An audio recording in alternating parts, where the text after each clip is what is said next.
Lord Charles' Hat by Tanner Wiry.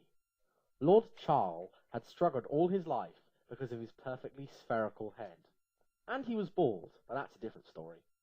He was a 45-year-old neo-Mexican from France who had a passion for plain red shirts and never wore trousers. One day, Lord Chal was lying in a dumpster thinking about how cold it was, when suddenly he said to himself, "I will most likely need a head-warming device of some kind." Then, Charles seemed to notice that people's heads appeared to be falling off.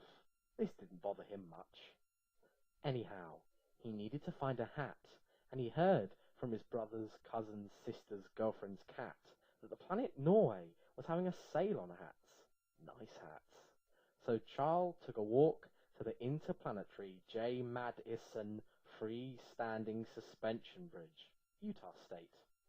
Charles paid his 3 penny bit toll and began the 15-minute walk to Norway. On the way, he stopped off at Hyperdee's for a slice of reproduced cow loin and some urine. When he finally reached Norway, he realized that they had no eyes. This tickled Charles somewhat. He wandered around Norway for some time and noticed all their strange customs, like eating battered sea creatures and wearing trousers. "These Norwegians," said Charles, "they're bloomin' weird."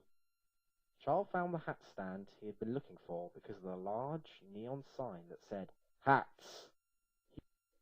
He walked up to the man who owned the shop and said, "Hats?" The man looked his head up and pointed at some trees. Charles took this as a sign he had no eyes. He'd been looking and working out how much it would cost to supply the population of Earth with hats.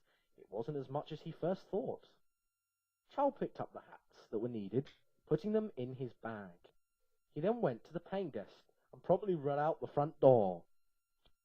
Charles was contented with his haul of new hats for the population of Earth, but as he approached the J. Madison Bridge, Space Jesus appeared and screamed, "No!" at Charles.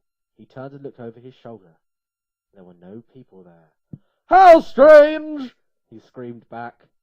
Space Jesus pointed to a sign on the wall that said, "Space Jesus says no to hat exportation." Charles tried to walk past. However, Space Jesus summoned a storm of angry figs to blight Charles. Lord retaliated by spitting a sheet of flaming acid towards the figs. Jesus waved his hand and quoted the Space Bible, and the burnt figs turned into a fleet of celestial pensioners. Charles quickly stole all of their lugs and ran away, firing meteors at Space Jesus as he went. Space Jesus was crushed into the ground. With his dying breath, he launched his final smash. God appeared. Despite common depictions of the Lord of the Universe, he was actually Hispanic, though he spoke with a thick Yorkshire accent. "Hello, I'm God," said God. "What do you want?" Charles asked. "Space Jesus called me in as his final smash," said God. "Oh," said Charles. "Well, I don't actually believe in you." "Oh dear," said God, disappearing in a puff of atheism, promising never to darken our doorways again. Charles then walked the way back and gave his hats to the people of Earth. They were all very grateful, except one man whose head had already fallen off. He didn't even say thank you for his hat. He just lay there, headless. Charles then returned to his 4-bedroom flat, walked up the stairs, and promptly sat in the airing cupboard. He kept the last and best hat for himself. It was a large lead one that was about the same size as himself, and that he used to sleep in. And all was good. The end.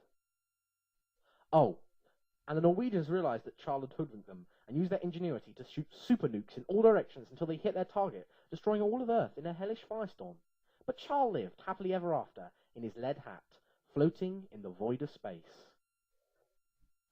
That was Lord Charles' Hat, written by Tanner Wiry and read by Freddie Jobbins.